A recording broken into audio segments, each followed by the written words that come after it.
साथियों नमस्कार, मैं राजेश शर्मा और 7 इंडिया न्यूज़ में आपका स्वागत है। आज हम बात करते हैं मेरठ विकास प्राधिकरण की। मेरठ विकास प्राधिकरण, चूँकि इस डिपार्टमेंट के जो मंत्री हैं वो खुद सूबे के मुख्यमंत्री योगी आदित्यनाथ हैं और उन्होंने यहाँ प्राधिकरण में जो वीसी को तैनात किया है वो आईएएस अधिकारी हैं अभिषेक पांडे, और वो वास्तव में मुख्यमंत्री योगी आदित्यनाथ जैसा चाहते हैं ऐसा वो कर भी रहे हैं। वो अवैध निर्माण के बहुत खिलाफ हैं। लेकिन जो सिस्टम है मेरठ विकास प्राधिकरण का, जो मुद्दत से चलता आ रहा है, एक या दो लोग उसमें बदलाव नहीं कर सकते। हम बात करते हैं अवैध निर्माण की। तो जब हम लगातार ये मुद्दा उठाया कि जिस तरह एजुकेशन लैंड में लगातार कॉलोनियाँ विकसित हो रही हैं और जो एमडीए का टीम है, पूरा सिस्टम है, वो तमाशा देख रहा है। तमाशा नहीं बल्कि वो मिलीभगत है। अगर हम वहाँ जूनियर इंजीनियर की बात करें, एई की बात करें, तो तमाम लोग मिले हुए हैं। और जिस तरह एमडीए से कोई आदेश निकलता है किसी कॉलोनी को ध्वस्तीकरण का, तो वो इतने जो अवैध निर्माण करने वाले हैं, जो बड़े कॉलोनाइजर हैं, वो उन्हें पहले ही आगाह कर देते हैं कि फला दिन टीम आएगी और वो टीम सिर्फ टच करेगी। और इसके बदले में उनसे मांग भी करते हैं।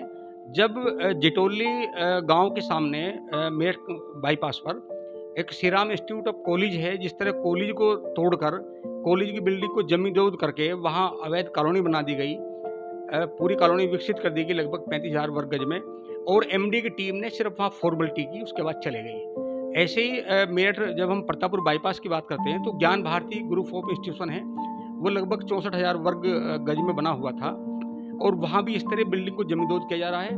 और लगभग 35,000 वर्ग गज में वहाँ कॉलोनी बनकर तैयार हो गई, लगभग प्लॉटिंग हो गई है, और वहाँ लोग आराम से कॉलोनी को बेच रहे हैं। और मेरठ विकास प्राधिकरण इसमें बिल्कुल मौन है, क्योंकि जो प्राधिकरण के जो उच्च अधिकारी हैं, वीसी जिस तरह आदेश करते हैं, तो पूरा सिस्टम इस तरह नतमस्तक है अवैध निर्माण करने वालों के सामने कि जो वो लिख के भेजते हैं वो भेजते हैं टीम को अवैध निर्माण के लिए, और वहाँ टीम टच करती है, चली जाती है।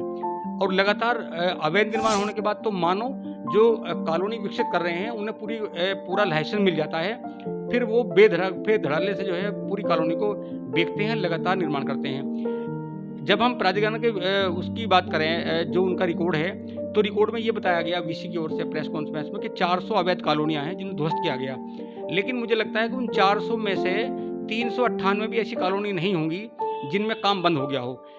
जैसे जैसे कॉलोनी में ध्वस्तीकरण होता है, ऐसे ही पीछे से वहाँ निर्माण कार्य शुरू हो जाते हैं। कॉलेजों को तोड़कर जिस तरह निर्माण कार्य किया जा रहा है, और जो पूरा सिस्टम है मेरठ विकास प्राधिकरण का, वो सब शून्य है। मैंने एक जूनियर इंजीनियर से आज बात की, उनसे कहा कि जब एजुकेशन लैंड में जो कॉलोनी बनाई गई उसमें ध्वस्तीकरण करने के लिए टीम आई, उसके बाद भी वहाँ प्लॉट बिक रहे हैं, तो उन्होंने बड़ा साफ जवाब दिया।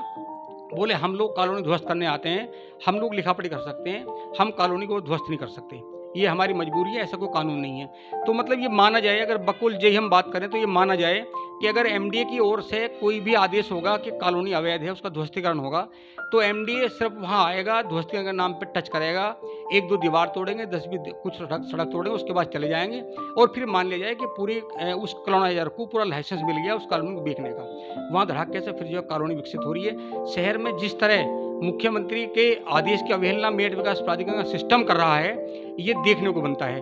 आप शहर के किसी भी तरफ जाओ, शहर के किसी भी चारों तरफ जो अवैध कॉलोनियाँ हैं, और खासकर वहाँ जाइए जहाँ मेरठ विकास प्राधिकरण की टीम ने अवैध निर्माण तुड़वाया है, जिसको ध्वस्त किया है, वे तमाम कॉलोनियाँ आज सर्वाइव कर रही हैं। सब पूरी तरह सब सेल हो चुकी हैं, और सब में पूरा निर्माण कार्य चल रहा है, और मेरठ विकास प्राधिकरण का सिस्टम पूरी तरह मौन है।